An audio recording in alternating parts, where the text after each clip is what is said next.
న్యూస్కి స్వాగతం. ఈరోజు వార్తలోని విశేషాలు. రాష్ట్ర వ్యాప్తంగా పాఠశాలల్లో ముందస్తు బతుకమ్మ వేడుకల్ని ఘనంగా జరుపుకుంటున్నారు. సిద్దిపేట జిల్లా హుస్నాబాద్ పట్టణంలోని మాంటిస్సోరీ పాఠశాలలో ముందస్తు బతుకమ్మ వేడుకల్ని ఘనంగా నిర్వహించారు.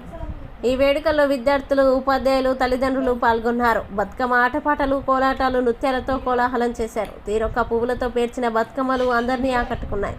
ప్రతి ఏటా పాఠశాలలో బతుకమ్మ వేడుకలు జరుపుకోవడం సంతోషంగా ఉంటుందని విద్యార్థులు తెలిపారు. ఆటపాటల అనంతరం బతుకమ్మల్ని స్థానిక ఎల్లమ్మ చెరువులో నిమజ్జనం చేశారు.